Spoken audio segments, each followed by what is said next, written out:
As I was sitting here listening to some of these talks and presentations earlier today, I heard a lot about defining your voice, defining your brand.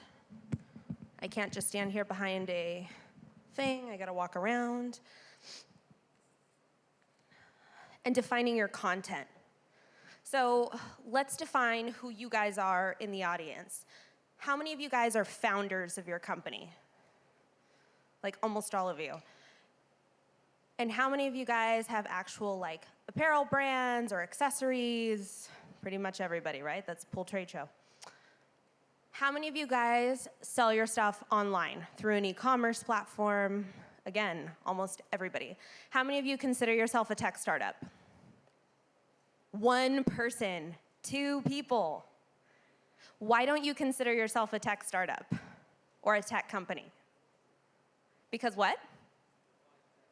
Exactly, define tech. You sell things online via a website that you probably built and you manage. Is that not tech? Okay, so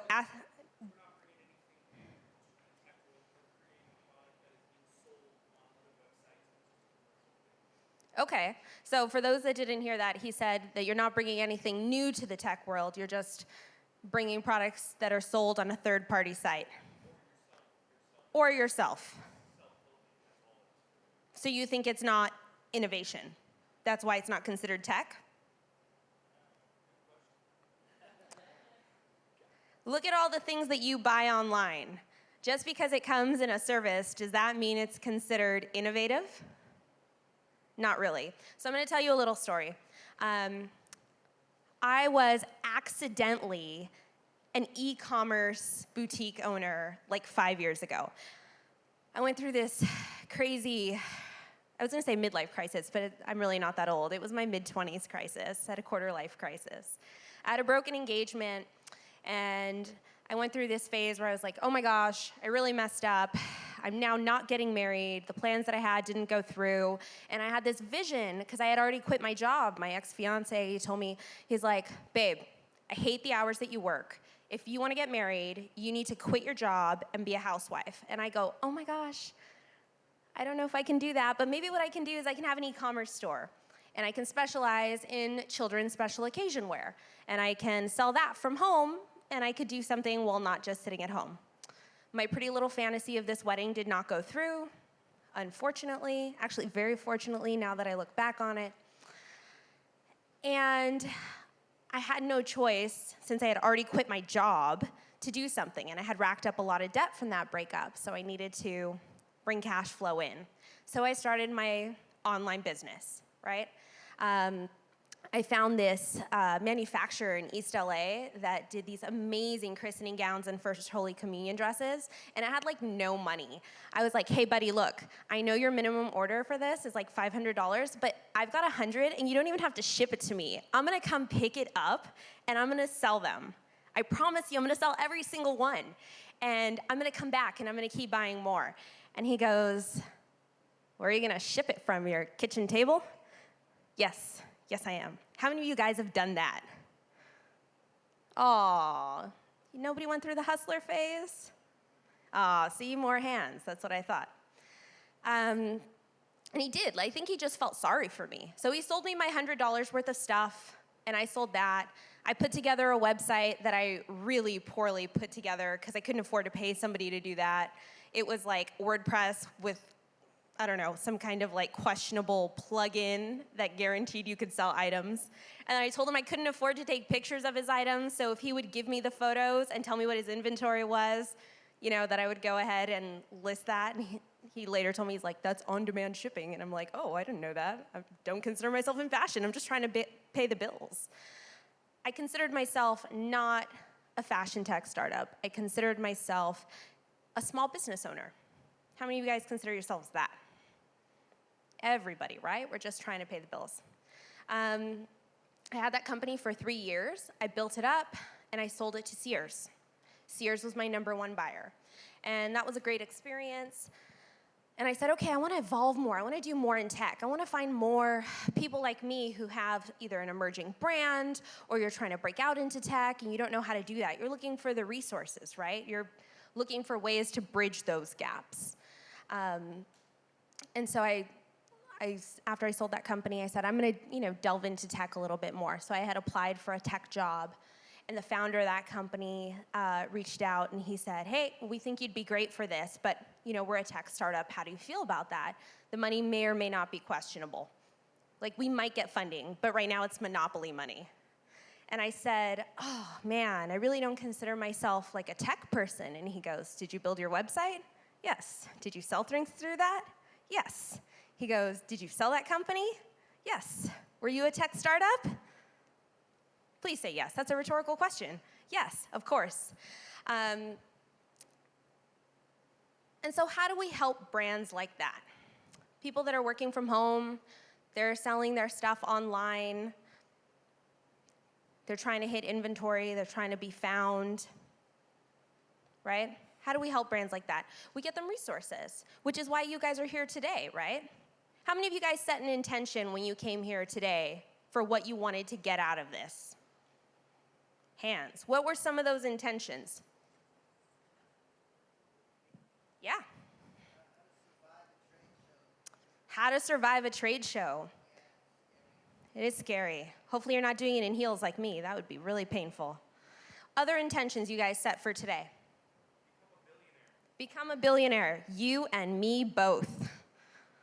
Eventually. With a B, not an M. What else? What other intentions did you guys set coming here today? Really? You set no intentions? You just were going to come and hang out and be like, maybe I'm going to meet somebody, maybe I'm going to learn something, maybe they're going to give me a free lunch? Yes. Get inspiration. Absolutely. And that's hard, right? When you're a small business owner, sometimes that inspiration is not there. The orders aren't coming in. Somebody's returning your stuff. You're getting bad reviews. You're not seeing the engagement that you want. It's hard to sustain that inspiration, right? So how do we overcome that? How do we grow that? How do we grow our brands? Well, defining that true voice that maybe feels like people don't like my true voice, because if they did, they'd be buying more of my stuff, right? How do we do that? How do you elevate that? So that's a question. Hands. How do you overcome that and stay inspired?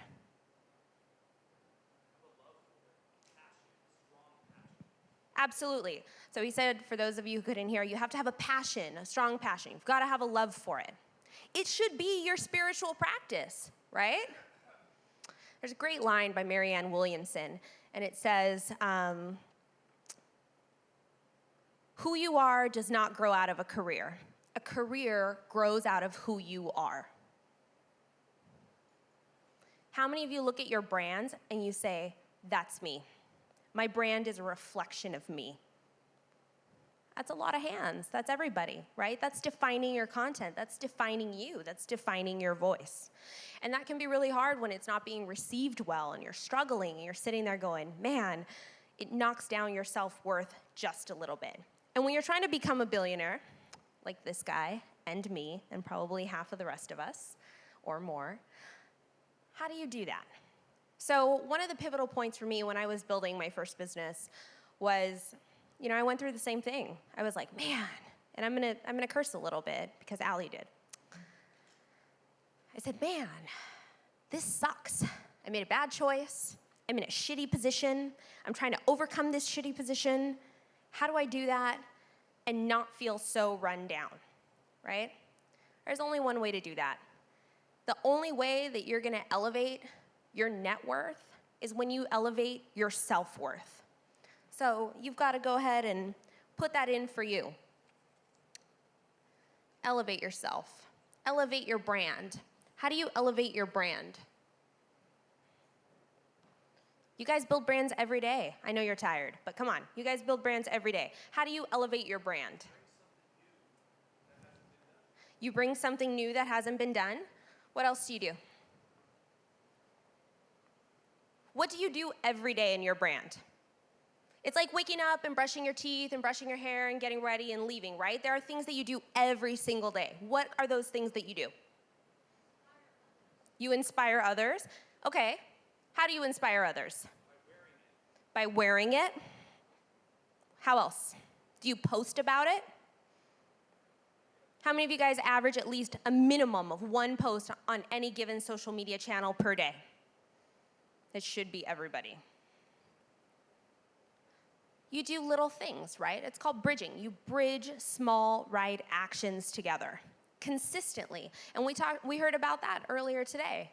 Matt Black was saying you got to do it consistently, right? You can't just not post for 2 weeks because you didn't feel like it or you couldn't seem to find the time for that. People will forget about you. It's about doing things in a consistent way. That's how you elevate your brand. You do the little right actions over and over again. How else do you elevate your brand? Really? You don't elevate your brands?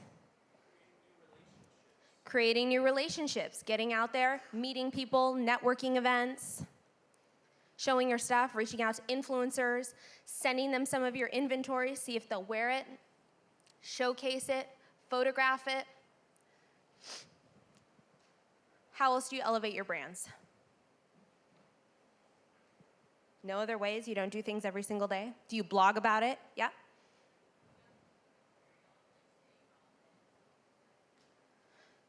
Absolutely. So she was saying you come up with new material, find ways to stay relevant. You resonate. Think of the things that you buy. You buy things that are representative of you. You buy things from brands that you feel align with who you are, and you want to reach an audience that feels like they align with who you are as well and what you represent. So you do all these things to elevate your brand, grow your brand. We have these big, high aspirations. How do you hold thoughts for that? Allie was saying in her presentation just now that, what do you do when you're holding out for the vision of something? You're holding out to the outcome, right? How many of you guys have this mentality in your head, and I used to have this, if I can just land XYZ purchase, I will have made it. Anybody? If I could just land XYZ influencer to share about my stuff, that's a sign that I have made it. If-then statements. What other kind of if-then statements do we make about our brands? Well, if you're in like Neiman Marcus, that's probably a good sign. If you have made it to Neiman Marcus, then you have made it. Absolutely, right? And so we hold on to these outcomes. We hold on to that because we think it has to look a certain way. How many of you guys know people who manic manifest? He's laughing. Do you manic manifest? Manic manifesting, it's like when people set their intentions for what they want, right? And they hold this vision for something like, I'm gonna land in Neiman Marcus. I'm gonna land in a particular store. I'm gonna land blah, blah, blah.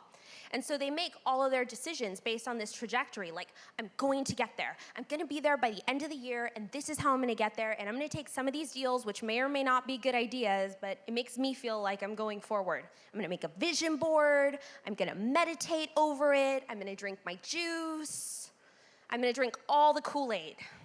All the Kool-Aid. Manic manifesting. How many of you guys, you don't have to admit if it's you, but how many of you know somebody who's very, like that? Oh, I was totally one of those people. Unfortunately, Oprah went off the air, and I was very convinced if I could just get on the Oprah's favorite list. I think they still have that. But of course, she's not there anymore. So manic manifesting. When you manic manifest and you hold on to these ideas, one of the biggest challenges is that you limit yourself because you're stuck on the outcome. It's like when you're dating and you date somebody and you're like, we've been together for a year. If you don't put a ring on my finger by XYZ, this is not gonna move forward. It needs to be moving towards something. How many of you guys have been in a relationship where you've had that? This needs to be moving towards something, conversation. Nobody wants to admit that? Everybody's been there. A lot of friends of yours, people get stuck on attaching the outcomes, right? And that happens everywhere because they feel like there's some validation for it. It happens in life, it happens in business, it happens in your personal relationships. It's natural. We define our success by what we think it looks like and our perceived value of what that means. So attaching outcomes can be challenging. It also can lead us to make bad decisions in our businesses. Leads us to make blind decisions that maybe don't fit the bigger picture, but we think it's pushing us towards something which may not be the thing that we want. So, what does that have to do with fashion and tech? Couple of things. How many of you feel like if you had just one or two more things, your brand, your business would get to the level that it needs to be? Or where you'd really want it to be? What are some of those things? What are some of those hurdles keeping you from there? A really great manufacturing facility that can accommodate small orders and large orders in an effective manner. Okay, a manufacturing facility that can do large orders, small orders, same place, effective manner. What else is preventing you from getting those things? So that's a resource, right? You need a resource. What are other things preventing you from getting to the next level? A PR agency? Do you need PR because you don't trust you to tell your own stuff? Or do you need PR because you think that you don't have the relationships that you're trying to leverage? Relationships. So still, that's still a resource, right? Time. They do it every day. That's like what they do. So they can get you in a magazine because they know the protocol, and they do it harder for you, and that's why you pay them. So they're likely to be more efficient at getting you an outcome for what you want, because we're coming back to outcomes, okay? So that you can maximize your time doing things that you're better at. Okay, fair enough. What are other resources or lack of resources or things that you think are keeping you from what you really need to achieve? Yes?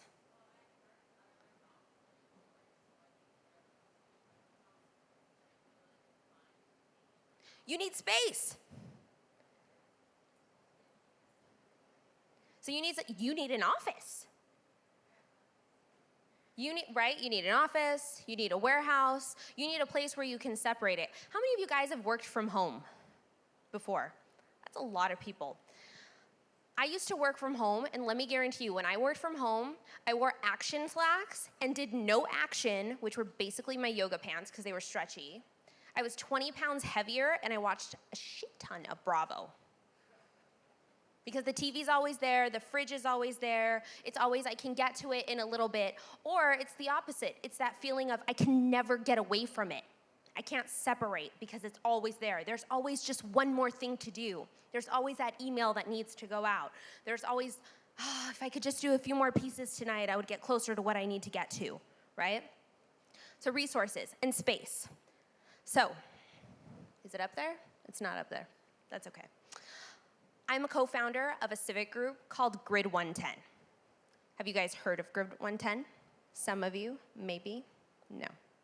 Grid 110 is a civic group. It is the first fashion tech accelerator in downtown LA in partnership with Mayor Garcetti's office. And it aims to solve many of those problems for you. Space, access to manufacturing, access to resources, events where you can meet people who do want to do the things that you would rather not spend your time on, right? So how do we do that? How many of you do business in downtown? You guys are all local, right? How many of you guys are actually situated in downtown? Couple. Manufacture in downtown? You spend a lot of time coming in and out of traffic. How many of you have offices in downtown? Okay. Downtown LA currently has 250,000 garment workers. That is more than Paris, New York, and Milan combined. Downtown LA is not considered a fashion tech hub.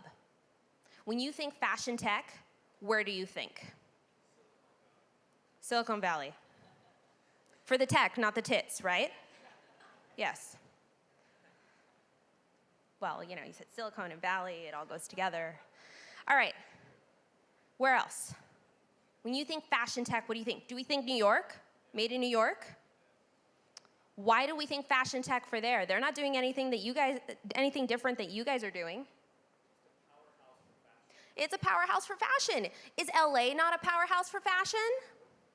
Why is it not? We have the most garment workers. LA Fashion Week. Okay. Ouch for LA Fashion Week.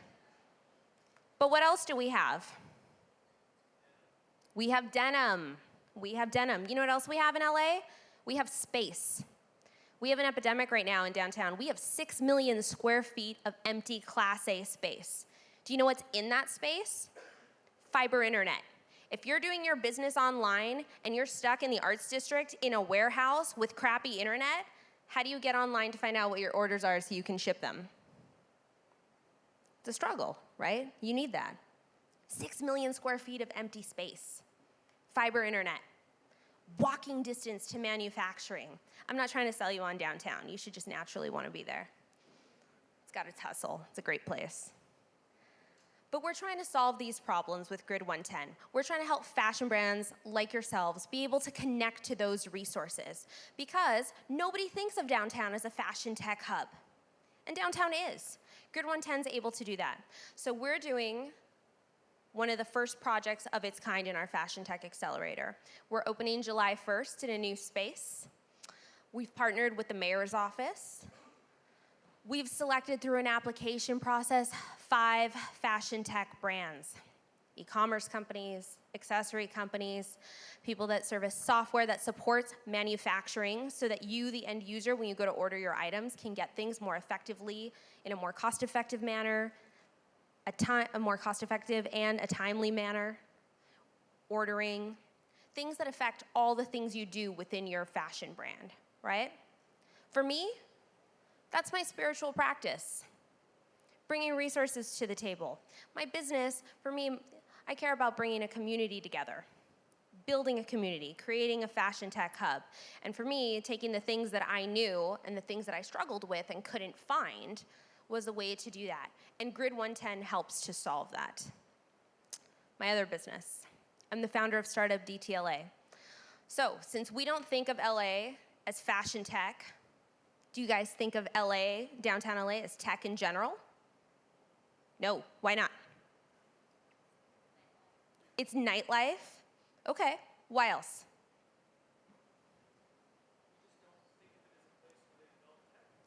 You don't think of it as a place where we develop tech, but that's where we develop business. Is tech not every aspect of business these days? Yes and no. Yes and no. Okay.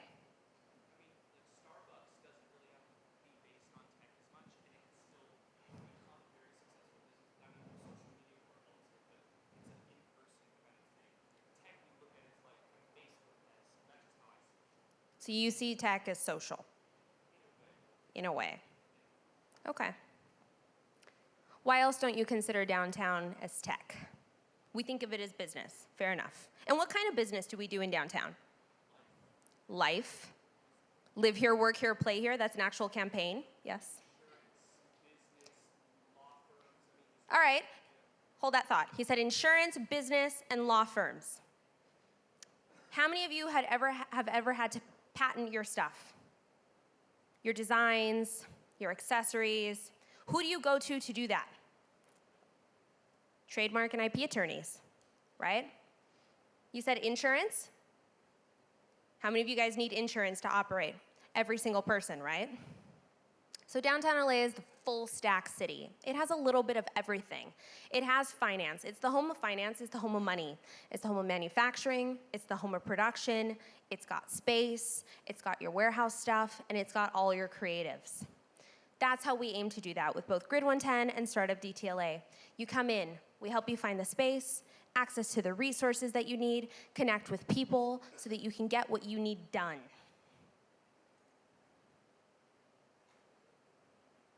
Come to the city, bring your stuff. All right, so I'm gonna wrap up in closing with one item. Your brand is your spiritual practice. How many of you feel that it embodies 100% of who you are? Excellent. And how many of you learned stuff today throughout all these presentations that are going to help you be a little bit more authentic in it? Perfect. And final question. What makes it authentic for you? A couple hands.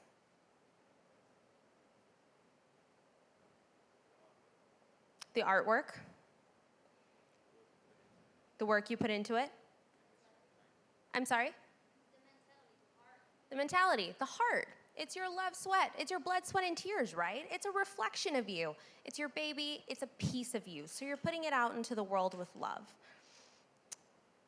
Continue to put it out into the world the way that you do it, and bring it in as a piece of you, right? As your practice. It doesn't have to be religious, but it should be spiritual, because the people who want to buy from that are the people who want to know they're getting an authentic piece of you, not something that was created by PR in a room with people who don't know you that are just trying to sell them stuff. Thank you very much.